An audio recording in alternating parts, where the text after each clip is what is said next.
यानी कि बच्चे पैदा करने वाली इंडियन चलेगी या वो भी चाइना से आएगी। आपको कुछ आइडिया नहीं है। मनुष्य जीवन इस धरती पे सिर्फ 100 साल बचा है। प्रकृति को 1 मिलियन ईयर्स 10 लाख साल लगे थे वायुमंडल में CO2 का लेवल 200 ppm करने में। आदमी ने 100 साल में 420 कर दिया है। 3 साल से साउथ अफ्रीका में बरसात नहीं हुई है। जो खिलाड़ी गए थे भैया बाहर आ जा, टॉयलेट में पानी नहीं है। हिमालय के ग्लेशियर पिघल चुके हैं। राजस्थान में तापक्रम 54 डिग्री सेंटीग्रेड। BSF के जवान रेत में पापड़ भून रहे थे। लातूर, मराठवाड़ा, महाराष्ट्र, 100 एकड़ का मालिक घर पे ताला लगा के जा रहा है। भैया कहाँ जा रहा है? कह जी शुगर मिल में झाड़ू मारूंगा। क्यों? जी 100 एकड़ का क्या करूँ, बरसात हुई नहीं, पानी है नहीं। पिछले साल जब ओलंपिक हुए थे चाइना में तो उन्होंने कहा ये बरसात हमारा फंक्शन खराब ना कर दे, तो उन्होंने सिल्वर आयोडाइड स्प्रे करा के बादलों में आर्टिफिशियल रेन कराई थी। महाराष्ट्र गवर्नमेंट ने कल 30 करोड़ अलॉट किए आर्टिफिशियल रेन के लिए। हम कुछ जानना नहीं चाहते। समुन्द्र का लेवल 3.5 फुट बढ़ेगा। लाखों लाख केरल के लोगों को कहाँ बसाओगे? हवा की बात नहीं कर रहा हूँ, आर्कटिक की बर्फ पिघल चुकी है। जब आग लगेगी, जब कुआं खोदोगे, बहुत सारे मैं आता हूँ जंतर मंतर। जो नई पीढ़ी है उसे 3 ही बात करती है, मैनू की, तैनू की, सानू की। मुझे क्या, तुम्हें क्या, हमें क्या, गवर्नमेंट का काम है। हम दुनिया में सबसे उल्टे क्यों हैं? स्वीडन ने कल $100 का सरचार्ज लगाया है एयर ट्रेवल पे। फिनलैंड ने बैन कर दिया, कोई हवाई जहाज से नहीं जाएगा। यूरोप में कार्बन क्रेडिट एविएशन के लिए पूरे साल आप एक स्टाफ फ्लाइट नहीं ले जा सकते। क्यों? जो हवाई जहाज से जाता है 50 गुना ज्यादा ईंधन इस्तेमाल करता है, 50 गुना ज्यादा प्रदूषण फैलाता है। हम दुनिया में उल्टे क्यों हैं? धरती गर्म हो रही है, सबसे ज्यादा प्रभाव हमारे देश में पड़ेगा। मैं बता चुका हूँ, ऐसा कहीं भी नहीं है। न्यूक्लियर बैन कर दिया। 3 माइल आइलैंड वो हुआ था एक्सीडेंट अमेरिका में, 30 साल से वहाँ कोई ऑर्डर नहीं है। जर्मनी ने बैन कर दिया, स्वीडन ने कर दिया। आप गूगल पे जाओ, चेरनोबिल टाइप करो, CHERNOBIL। दुनिया की सबसे महंगी इमारत यूक्रेन में बन रही है, जब इससे महंगी इमारत आज तक बनी नहीं। न्यूक्लियर एक्सीडेंट को कवर करने को हम न्यूक्लियर के पीछे भाग रहे हैं, हम एयर ट्रेवल के पीछे भाग रहे हैं। मैं क्या क्या बताऊं आपको। सरिता विहार चलो, हर दूसरे घर में एक कैंसर पेशेंट है। मैं रविशंकर प्रसाद के पास गया, जर्मनी से डॉक्यूमेंट लाया। किसी भी देश में आप जाके कह सकते हो भैया बताओ यहाँ कितना रेडिएशन है।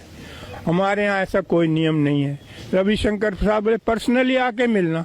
अबे मेरे लड़के की शादी में पर्सनली मिलूं? हम वहाँ लो कॉस्ट रेडिएशन लगानी है।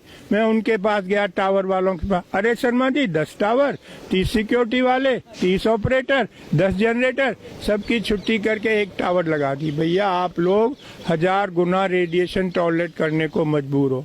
डॉक्यूमेंट है मेरे पास, जयपुर और बम्बई। जब से ये टावर लगी 6 लोग कैंसर से मर गए। कोई जानना ही नहीं चाहता रियलिटी। ना जो टॉप पे लोग हैं उनको कुछ अक्ल नहीं है, ऐसे लोग रिक्रूट करें। मैं जाता हूँ बताने, मैं IIT से पढ़ा हूँ, लंदन से पढ़ा हूँ, डॉक्यूमेंट लाता हूँ, लेकिन यहाँ कोई अक्ल वाले की कोई व्यवस्था ही नहीं है। मोदी जी क्यों 800 करोड़ खर्च करते हैं ट्रेवल पे? पता नहीं वीडियो कॉन्फ्रेंसिंग हो सकती है 6000 करोड़ मूर्ति पे। गरीब देश का पैसा। 3 साल का बच्चा रोड पे पेन बेच रहा है। अरे 6000 करोड़। भाई हमें आजाद हुए आज 70 साल हो गए। दुनिया के 40% अशिक्षित मेरे देश में रहते हैं। क्यों? क्योंकि हमने कुछ किया ही नहीं है। रशियन रिवॉल्यूशन हुआ था, कम्युनिस्ट पार्टी का डिक्टेट था, ईच वन टीच वन। दुनिया के 55% कुपोषित बच्चे मेरे देश में रहते हैं। क्यों? आदमी माँ के पेट से होगा, पैदा होगा कि आम के पेड़ पे लगेगा। 52% फीमेल आर एनीमिक। नई पीढ़ी स्वस्थ कैसे पैदा होगी? गुड़गांव में रहता हूँ, फोर्टिस हॉस्पिटल में एनीमिया क्लिनिक खुलवाया है। डॉक्टर राजेश भार्गव इंचार्ज है। इतना दुख है आपको बताते हुए, गुड़गांव में 76% गर्ल्स आर एनीमिक। 76% लड़कियों के बॉडी में 3 से 5 ग्राम खून है। इस पे कौन काम करेगा? कोई मेरे चुप करा देते हैं, शर्मा जी ये डिस्कशन है, क्यों नहीं है? खाली हम नीरव मोदी डिस्कस करते रहे। मैं आपको मलेशिया का बताता हूँ। एक आदमी ने अखबार में पढ़ा कि हमारी गवर्नमेंट पे इतना लोन है। ऑर्डिनरी आदमी, कोई बड़ा सेलिब्रिटी नहीं था, उसकी कटिंग लेके वो घर घर गया, लोगों को बताया, चंदा इकट्ठा किया, मिनिस्टर को दे के आया कि भाई ये सरकार, ये लोन उतारो गवर्नमेंट का। एक हमें नीरव मोदी सरकारी पैसा लेके भाग गए, मेहुल चौकसी सरकारी पैसा, कितना अंतर है हम में। मलेशिया का ऑर्डिनरी आदमी चंदा इकट्ठे करके लाया लोगों से और गवर्नमेंट का फॉरेन लोन उतारा। यही मैं कह रहा हूँ, इसको आगे बढ़ाओ। मुझे रोक लेते हैं लोग कभी, मैं डरता नहीं हूँ भाई, मैं नई पीढ़ी को बताना मेरी ड्यूटी है। मनुष्य जीवन इस धरती पर सिर्फ 100 साल बचा है, हमको इस पे बात करनी चाहिए। अभी 200 कंट्रीज के लोग आए थे, ग्रेटर नोएडा में मीटिंग थी।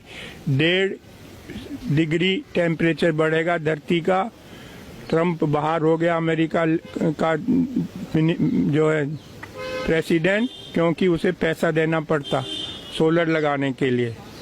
अब 2 डिग्री बढ़ेगा, ना हमें खाना मिलेगा ना पानी। मैं चाहता हूँ आप लोग मेरी बात सुनो, ये साइंटिफिक फैक्ट्स हैं, कोई मेरी अपनी बनाई बातें नहीं है।